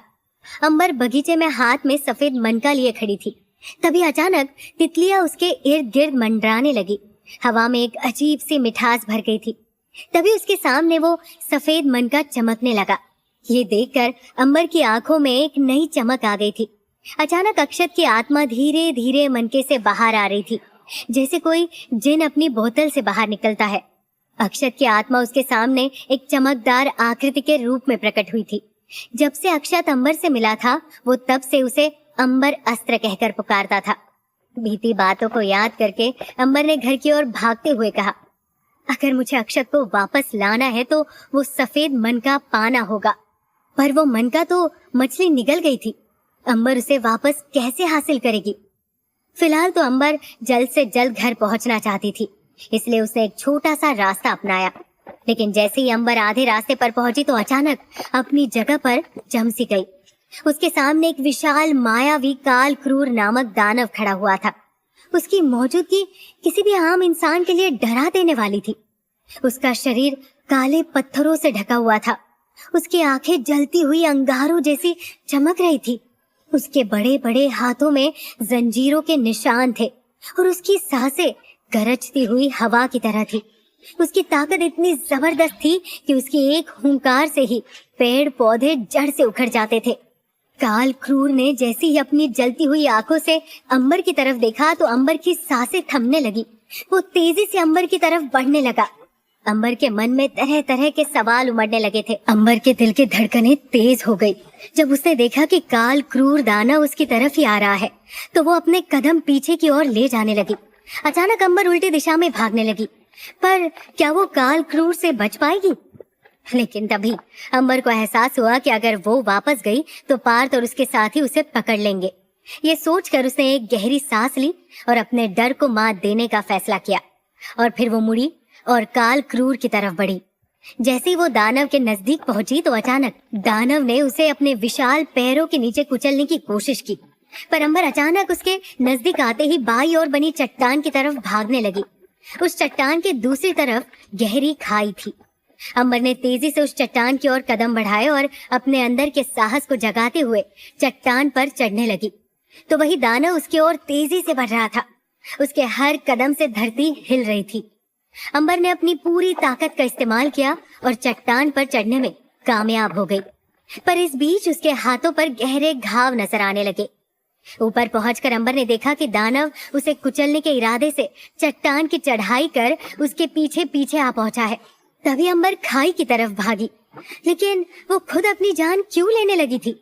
अंबर के लिए खाई में गिरकर मरना बेहद दर्दनाक साबित होगा, फिर भला वो ऐसा क्यों कर रही थी? अचानक अंबर ने हवा में ऊंची छलांग लगाई। वही दानव भी उसके पीछे ही था। उसने अंबर को पकड़ने के लिए झपट्टा मारा और खुद भी खाई से नीचे कूद गया। लेकिन तभी अंबर ने अपनी समझदारी से तुरंत एक रस्सी निकाली और उसे चट्टान से उगती हुई एक मोटी टहनी की तरफ फेंका, जिससे वो रस्सी टहनी के चारों ओर कसकर लिपट गई। तभी अंबर रस्सी की मदद से हवा में झूलने लगी, जबकि दानव अंबर को पकड़ने के चक्कर में ये भूल ही गया कि वो खाई में गिरने वाला है। अचानक वो गुस्से से चिल्लाया, लेकिन अब बहुत देर हो चुकी थी। अंबर रस्सी से लटकी उसे गिरते हुए देख रही थी। धीरे धीरे वो खाई की गहराई में कहीं खो सा गया। उसके पत्थर के शरीर के टकराते ही जमीन गूंज उठी। वहां एक जोरदार धमाका हुआ और इसके साथ ही काल क्रूर का गुरूर भी उसके शरीर के साथ चूर चूर हो गया। अंबर ने धीरे धीरे रस्सी से खुद को ऊपर की ओर खींचा और राहत की सांस ली। आज अपनी सूझबूझ और साहस से उसने काल क्रूर दानव का अंत कर दिया था। वो फौरन रस्सी के सहारे ऊपर आ गई और घर की तरफ बढ़ने लगी। दानव का अंत करने के बाद अब अंबर गांव के नजदीक पहुंच चुकी थी। उसने अपना हुलिया ठीक किया। अब वो बिल्कुल पहले जैसी लग रही थी। अपने घर की तरफ बढ़ते हुए उसकी आंखों में आज एक नई चमक थी। आज उसके बचपन का मकसद पूरा हो चुका था। आखिरकार 6 साल बाद वो आत्मा शक्ति फल को पाने में कामयाब हो ही गई थी। अंबर ने इस दिन का कई सालों से इंतजार किया था। अंबर खुशी से फूली नहीं समा रही थी। वो झूमते हुए गांव की पतली गलियों में गोल गोल घूमती हुई आगे बढ़ने लगी। मैंने कर दिखाया। मैं अपने मकसद में कामयाब हो गई। अब मैं अपनी शक्तियां वापस पा सकूंगी। अंबर खुशी से झूमते हुए बोली। इतने सालों बाद आज अंबर में वही 15 साल की चुलबुली और खुशमिजाज अंबर नजर आ रही थी। बीते सालों में अंबर ने बहुत दुख सहा था। वो सबको खुश रखने की कोशिश करती थी, लेकिन मन ही मन वो अंदर से पूरी तरह टूट चुकी थी। उसने अपनी बीती जिंदगी को भूलकर आगे बढ़ने की कोशिश की और उसने चाहा कि वो एक आम लड़की की जिंदगी जिए, पर रोज रात आने वाले सपनों ने उसे ऐसा नहीं करने दिया था। उन सपनों ने उसे बार बार याद दिलाया कि उसे अपनी शक्तियां वापस पानी होगी और माया को सबक सिखाना ही होगा। देखते ही देखते अंबर गांव के घरों से आती हुई रोशनी की तरफ चली आई। इस वक्त गांव के बहुत से लोग आपस में बैठे एक पेड़ के नीचे बातें कर रहे थे। अंबर उस पेड़ के नजदीक से गुजरी कि तभी वहां मौजूद एक अधेड़ उम्र की औरत ने अंबर को रोक लिया और कहा, अंबर, तुम कहाँ थी? हम तुम्हारे बारे में ही बात कर रहे थे। उस औरत को देखकर अंबर धीमे से मुस्कुराई और बोली, वो मैं। इससे आगे वो कुछ कह पाती, उस औरत ने अंबर का हाथ पकड़ा और उसे पेड़ के इर्द गिर्द बैठे बड़े बुजुर्गों के पास ले आई और बोली, ये देखो अंबर, ये बिल्कुल सही सलामत है। हम सब यूं ही परेशान हो रहे थे। अंबर को देखते ही गांव के सभी लोग खुश हो गए। वो लोग अंबर के बिना बताए गायब होने से बहुत परेशान थे। उन लोगों को समझ नहीं आ रहा था कि अंबर अचानक कहाँ चली गई थी। गांव के लोग अंबर से जुड़े हुए थे, क्योंकि जब से अंबर बिरलोका आई थी तब से गांव वालों की जिंदगी पहले से ज्यादा आसान हो गई थी। वो आए दिन गांव के लोगों की मदद करती रहती थी। तभी गांव के मुखिया जी अंबर के पास आए और उसके सिर पर हाथ फेरते हुए बोले, मुझे तुम्हारी बहुत फिक्र हो रही थी और इसके साथ ही मुझे तुम्हें एक खुशखबरी भी देनी थी। ये सुनकर अंबर ने कहा, कौन सी खुशखबरी? तभी मुखिया जी मुस्कुराते हुए बोले, वो तुमने जो जड़ी बूटी बनाई थी उससे मेरा बेटा रघु बिल्कुल ठीक हो गया है। तुमने मेरे बेटे की जान बचा ली, जिसके लिए वैद्य ने भी हाथ खड़े कर दिए थे। उसे तुमने एक नया जीवन दान दिया है। मैं तुम्हारा आभारी हूँ। तुम्हारा ये एहसान मैं कभी नहीं चुका पाऊंगा। ये कहते कहते मुखिया जी की आंखों में आंसू छलक आए। तो वही अंबर इस खुशखबरी को सुनकर और खुश हो गई। अंबर ने बचपन में जड़ी बूटियों से कई खास किस्म की जादुई दवाइयां बनाना सीखी थी। इतना ही नहीं बल्कि उसे जादुई फूल, पत्ते और पेड़ पौधों की अच्छी खासी जानकारी भी थी। वो कभी गांव में रहने वाली मीना चाची के लिए उनके घुटनों के दर्द की दवा बनाती, तो कभी बुखार से तप रहे लोगों के लिए जादुई काढ़ा। अंबर की मदद से गांव वाले पहले से ज्यादा स्वस्थ और खुशहाल हो गए थे। मैं बहुत खुश हूँ कि अब रघु बिल्कुल ठीक है। मैं जल्द उससे मिलूंगी। मैं पास के ही गांव में जरूरी काम से गई थी। जल्दबाजी में आप सबको खबर नहीं कर पाई, पर अभी मुझे घर जाना होगा। माँ मेरी राह देख रही होंगी। हाँ हाँ, गायत्री भी बहुत परेशान थी। वो सारी जगह तुम्हें ढूंढ रही थी। तुम्हें अपनी माँ को बताकर जाना चाहिए था कि तुम कहाँ जा रही हो। वो बेवजह परेशान हो जाती है, अधेड़ उम्र की औरत ने कहा। यह सुनकर अंबर ने अपना सिर हिलाया और वहां से चली आई। देखते ही देखते अंबर अपने घर के नजदीक पहुंच गई, लेकिन वहां पहुंचते ही उसे कुछ अजीबोगरीब आवाज़ें सुनाई देने लगी। ये आवाज़ें कैसी है? अंबर ने फौरन अपने कदमों को तेज किया और घर की ओर बढ़ने लगी। तभी जैसे ही वो घर के अंदर जाने लगी, अचानक 2 पहरेदार उसके सामने आकर खड़े हो गए और बोले, रुक जाओ, तुम अंदर नहीं जा सकती। ये सुनते ही अंबर गुस्से में तिलमिला उठी और उन्हें घूरते हुए बोली, ये मेरा घर है, हटो मेरे रास्ते से। तभी अंदर मौजूद एक लड़की ने झट से कहा, उसे अंदर आने दो। अंबर को कुछ समझ नहीं आ रहा था, आखिर वो पहरेदार उसके घर में क्या कर रहे थे, और तो और वहां गायत्री और आहान के अलावा दूसरे लोग कैसे आ गए। अंबर ने देखा कि फौरन पहरेदार उसके रास्ते से हट गए। ये देखते ही वो पलक झपकते ही घर के अंदर आ गई। लेकिन अंदर आते ही अंबर ने जो मंजर देखा, उसने उसके दिल को दहला दिया। सबसे पहले अंबर की नजर अपने छोटे भाई आहान पर पड़ी। आहान इस वक्त बिलक बिलक कर रो रहा था।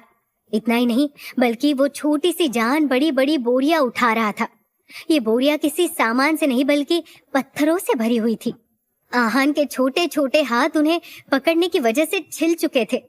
वो इस वक्त बहुत दर्द में था, लेकिन उसके नजदीक खड़ी लड़की हाथ में एक जादुई छड़ी पकड़े बार बार एक ही बात पुकार रही थी, चलो जल्दी करो, अभी बहुत सी बोरियां बाकी है।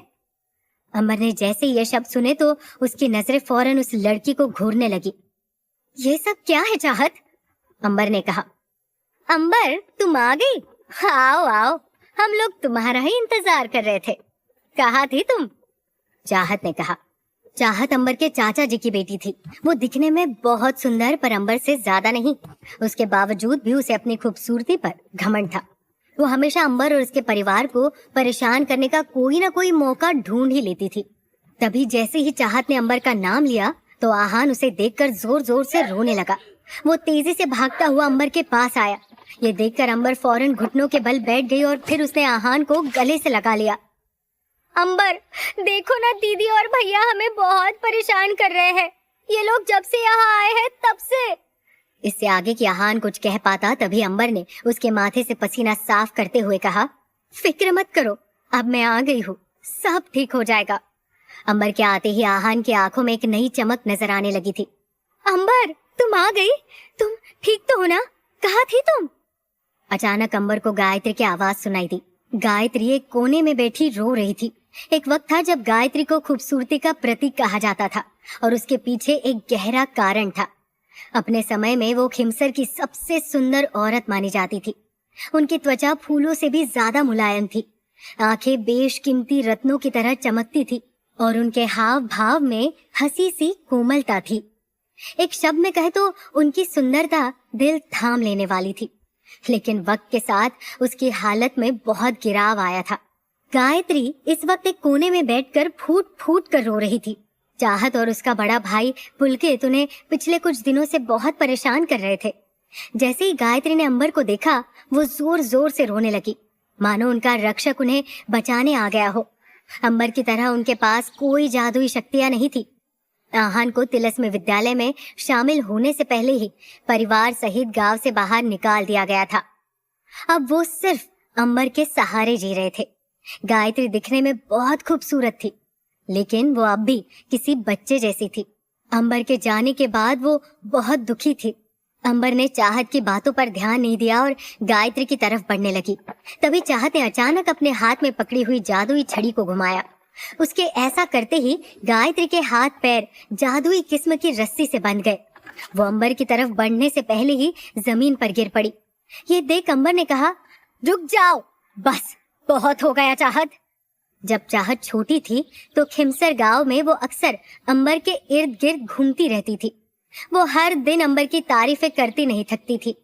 ऐसा लगता था मानो उसे अपनी बड़ी बहन से बहुत लगाव हो। पर जब अंबर की शक्तियां उससे छीन ली गई तो चाहत पल भर में गिरगिट की तरह बदल गई। चाहत और उसके भाई ने अंबर को बहुत खरी खोटी सुनाई और आज तक भी वो लोग हर दिन उन्हें परेशान करने का मौका ढूंढते रहते हैं। तभी अंबर फौरन गायत्री के पास गई और उसके हाथों की रस्सियां खोलने लगी। अंबर के पास स्वर्ण त्रिशूल था जो बेहद नुकीला और जादुई था। पलक झपकते ही अंबर ने गायत्री को उन रस्सियों से आजाद कर दिया, लेकिन तभी वो गायत्री के शरीर पर बने चाबुक के निशान देखकर दंग रह गई। बीते कुछ दिनों में चाहत और पुलकित ने अपनी शक्तियों से उन्हें सिर्फ परेशान ही नहीं किया था, बल्कि उन्हें चोट भी पहुंचाई थी। माँ, आप ठीक तो हो ना? अंबर ने मायूस होते हुए कहा। हाँ, अब तुम आ गई हो, सब ठीक हो जाएगा, गायत्री सिसकियां लेते हुए बोली। तभी आहान भी अंबर के पास आकर खड़ा हो गया। ये देखकर चाहत उन तीनों पर अपनी जादुई छड़ी से वार करने के लिए आगे बढ़ी, लेकिन इससे पहले ही पुलकित ने उसके कंधे पर हाथ रखते हुए कहा, रुक जाओ। पर चाहत कहाँ मानने वाली थी। उसने अपनी छड़ी को हवा में हिलाया और उसके ऐसा करते ही आहान पलक झपकते ही अंबर और अपनी माँ से दूर हो गया। ये देखकर अंबर ने रौबदार आवाज में कहा, आखिर तुम लोग चाहते क्या हो? अंबर की आवाज सुनकर कुछ पल के लिए तो चाहत भी कांप उठी। भले ही वो अंबर की शक्तियां खोने के बाद उससे ज्यादा ताकतवर हो गई थी, लेकिन बीते समय में चाहत अंबर का मुकाबला नहीं कर सकती थी। आज भी उसके पास अंबर जैसा दिमाग और समझदारी नहीं थी। कुछ नहीं, मैं तो बस तुम्हारे छोटे भाई को आगे बढ़ता हुआ देखना चाहती हूँ। मैं तो उसे मजबूत बनाने की कोशिश कर रही थी, चाहत बोली। ये सुनकर आहान ने कहा, तुम बुरी हो, तुम बहुत बुरी हो। इसके इतना कहते ही चाहत के चेहरे के हाव भाव बदल गए और वो झट से बोली, बुरी? पर मैंने तुम्हारे साथ क्या गलत किया है? इस पर आहान ने कहा, तुम इतने दिनों से लगातार मुझसे भारी भरकम पत्थरों से भरी बोरियां उठवा रही हो। मैंने कल ही इन सबको उस कोने में रखा था और आज तुम मुझसे दोबारा इन्हें उठवाकर दूसरी जगह पर रखने को कह रही हो। ये सुनकर अंबर ने एक नजर वहां खड़े पुलकित की तरफ देखा और बोली, पुलकित, क्या ये सब सही है? तुम तो समझदार हो ना?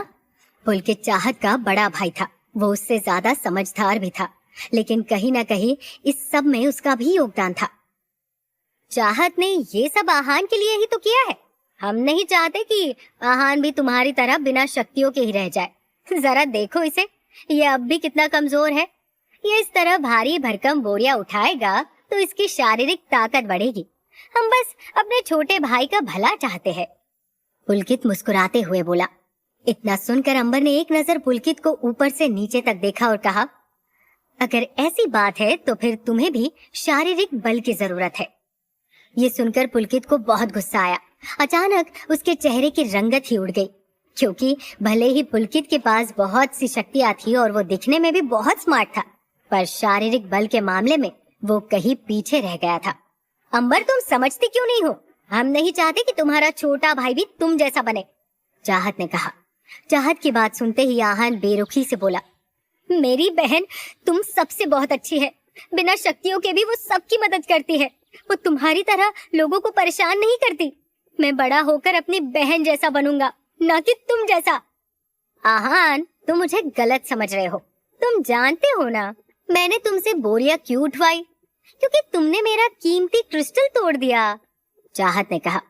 मैंने उसे नहीं तोड़ा, वो तुमने खुद जानबूझकर अपने हाथ से गिराया था, आहान ने कहा।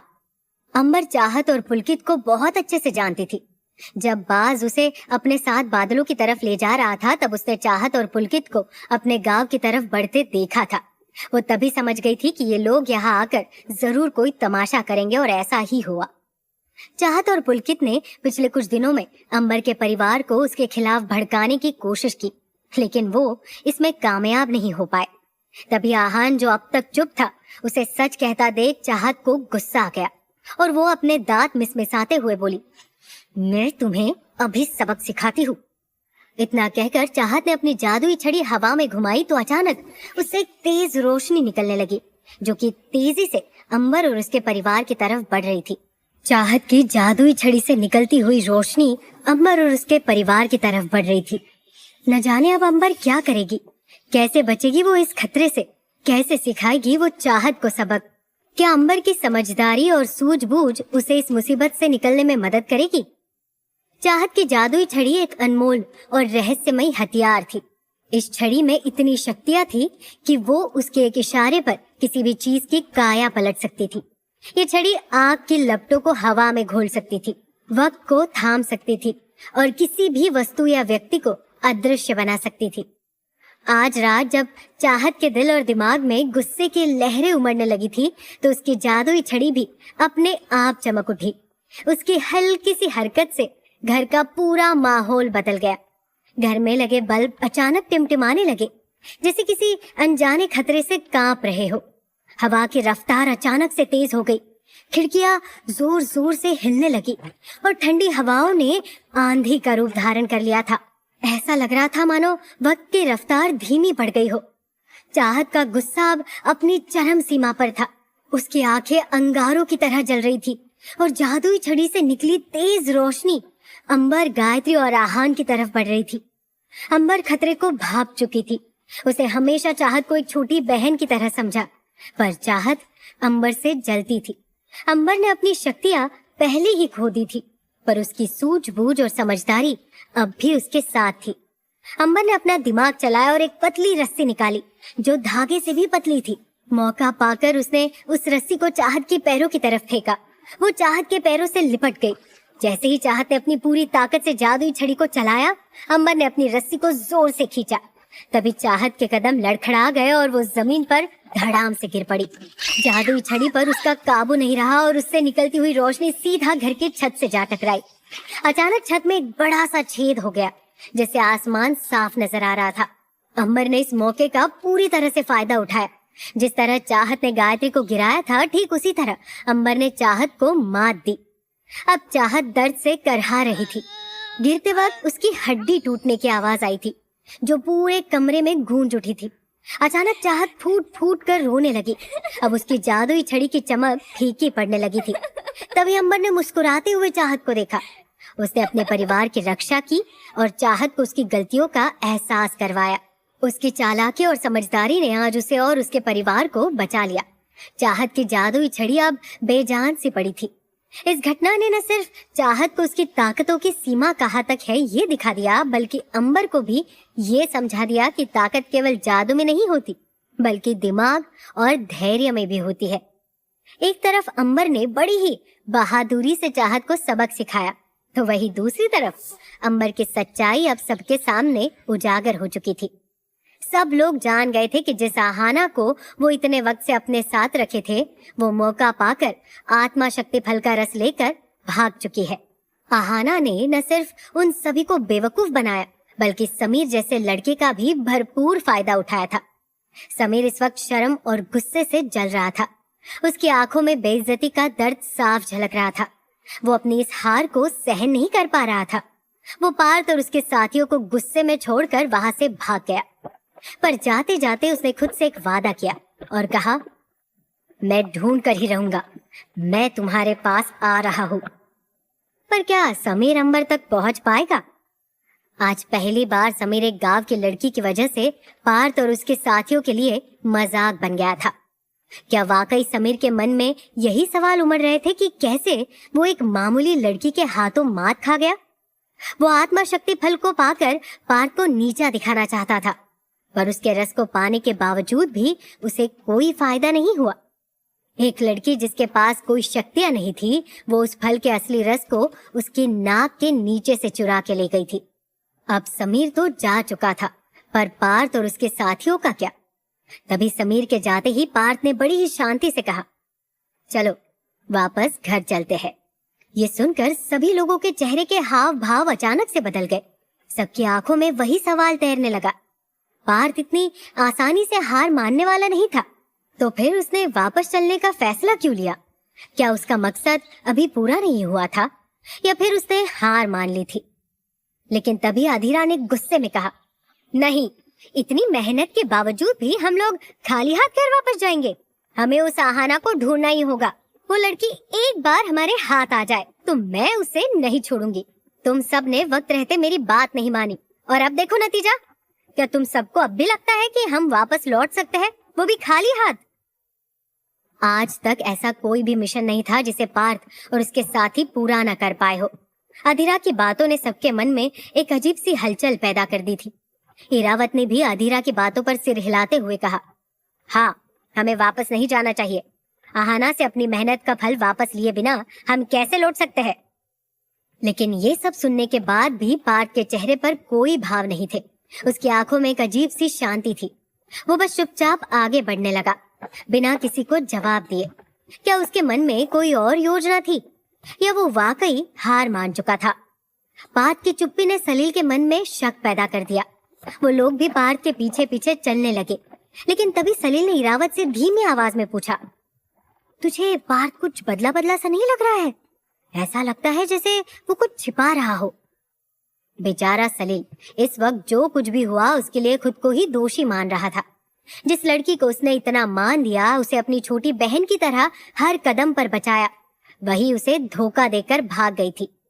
सलील आत्मशक्ति फल का रस न मिलने का दोषी खुद को ठहरा रहा था। जब से अंबर भागी थी तब से सलील पार्थ से नजरें नहीं मिला पा रहा था, इसलिए वो इरावत से बात करने लगा था। तभी इरावत ने सलील की बात सुनी और तुरंत बोला, नहीं, मुझे तो पार्थ बिल्कुल ठीक लग रहा है।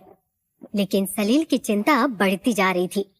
पर वो ठीक कैसे हो सकता है? आत्मशक्ति फल का रस हमारे हाथों से जा चुका है, उसे गुस्सा आना चाहिए। वो क्यों शांत है? सलील ने आगे कहा। ये सुनकर इरावत ने उसकी बात को हंसी में उड़ाते हुए कहा, तुम ख्याली पुलाव बना रहे हो। पार्थ चुप है क्योंकि वो आहाना को पकड़ने की तरकीब ढूंढ रहा है। सलील को पार्थ बदला बदला सा लग रहा था। क्या पार्थ सच में आहाना को पकड़ने की तरकीब सोच रहा है या फिर पार्थ के मन में कुछ और चल रहा है? सलील ने खुद से बातें करते हुए अपने मन में कहा, वैसे दोस्तों, अब हम इतना दूर आ ही गए हैं तो क्यों ना अंबर से मिल लिया जाए। आगे बढ़ते हुए अचानक अधीरा ने कहा, वो यही बिरलोका गांव में रहती है। पार्थ, तुम्हारा क्या ख्याल है? अधीरा की बात सुनकर इरावत ने कहा। तभी पार्थ ने चुप्पी तोड़ते हुए कहा, जैसा तुम सबको ठीक लगे। पर पार्थ टीम का लीडर था। वो सभी छोटे बड़े फैसले खुद लेता था, पर आज न जाने उसे क्या हो गया था।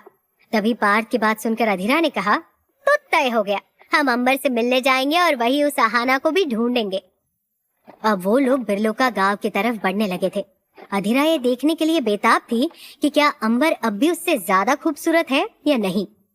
तो वही सलील दोबारा उस बचपन वाली अंबर से मिलने के लिए बेताब था। पर इसी बीच उन्हें आहाना को भी ढूंढना था। उनके कदम अब बिरलोका गांव के नजदीक पहुंच चुके थे। नदी को पार करने के बाद वो उस पहाड़ी पर पहुंच गए जहां अंबर ने पथरीले दानव का सामना किया था। लेकिन क्या वहां अब भी कोई खतरा मौजूद था? क्या कोई और साजिश उनका इंतजार कर रही थी? देखते ही देखते वो लोग पथरीले रास्ते से गुजरते हुए एक बड़ी सी चट्टान के पास पहुंच गए।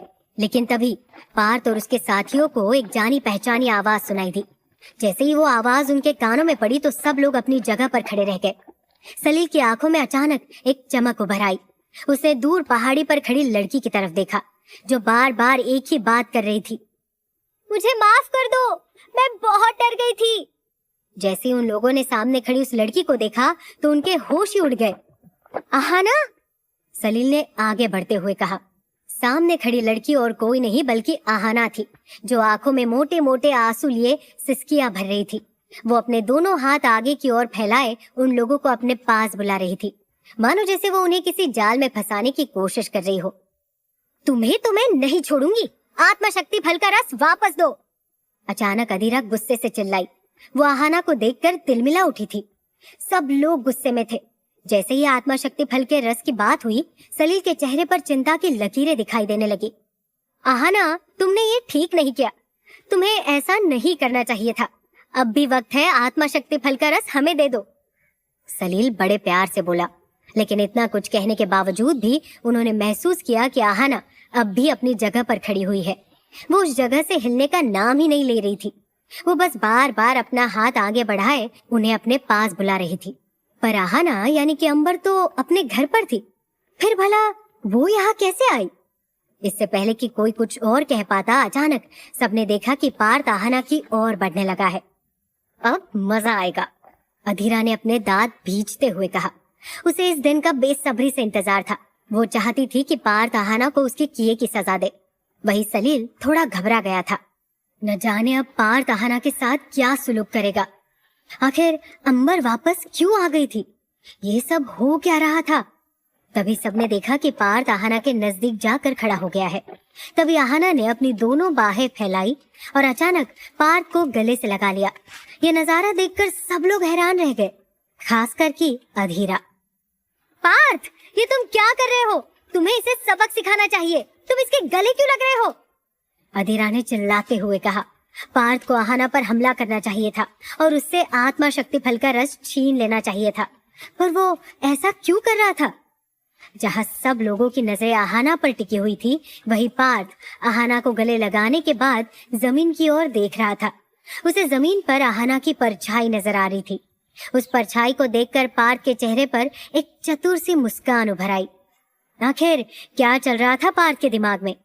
तभी उसने आहाना पर हमला करने के बजाय अपनी मुट्ठी में मौजूद कल्पना शक्ति नाम का जादुई पाउडर निकाल लिया।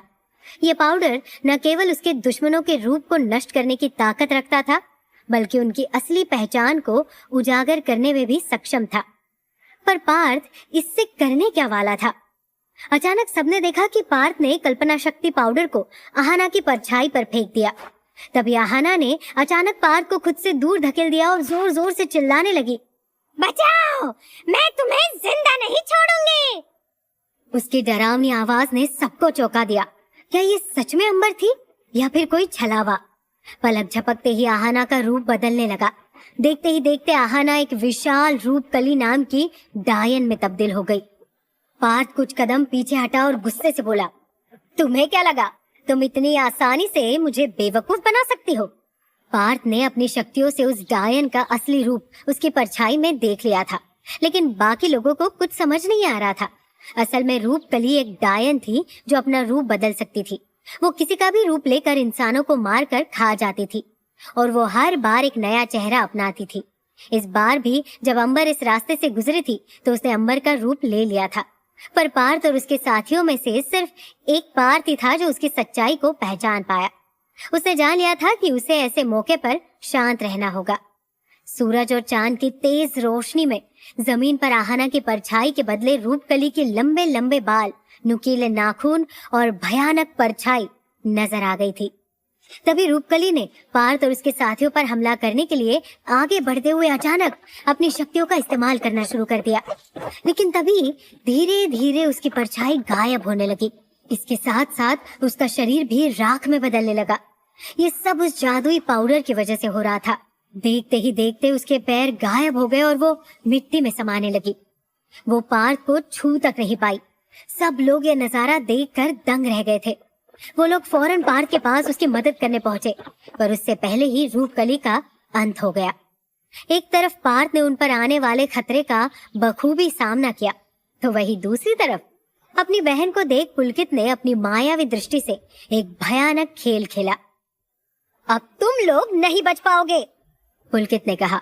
अचानक पुलकित की आंखें चमकने लगी। उसकी आंखों से निकली तेज रोशनी ने अंबर और उसके परिवार को एक अजीबोगरीब दुनिया में खींच लिया। पलक झपकते ही वो लोग हवा में झूलती एक विशाल चट्टान पर जा पहुंचे। चट्टान धीरे धीरे टूटने लगी थी। उस पर खड़े होने की जगह कम होती जा रही थी। तभी गायत्री घबराते हुए बोली, ये सब क्या है? ये हम कहाँ आ गए हैं? इससे पहले कि वो लोग कुछ समझ पाते, अचानक आहान के चिल्लाने की आवाज आई। अंबर! आहान ने कहा। आहान चट्टान के टूटते ही नीचे की ओर गिरने लगा, लेकिन तभी अंबर ने तुरंत आहान का हाथ कसकर पकड़ लिया। पर अफसोस, जल्दी उनके पैरों के नीचे मौजूद चट्टान भी खिसकने वाली थी। तभी अंबर ने आहान को कसकर पकड़ लिया। उनके नीचे एक विशाल समुद्र था, जिसमें मौजूद एक विशाल मछली उनका इंतजार कर रही थी। उसकी मोटी काली आंखें भूख से चमक रही थी और उसके नुकीले दांत मानो उन्हें कच्चा चबा जाएंगे। वो अपना विशाल मुंह खोलकर उन्हें निगलने को तैयार थी। तभी चट्टान का आखिरी टुकड़ा भी टूट गया। अंबर, गायत्री और आहान समुद्र की ओर गिरने लगे। वो अब किसी भी पल उस मछली का शिकार बन सकते थे। आखिर ये सब क्या था?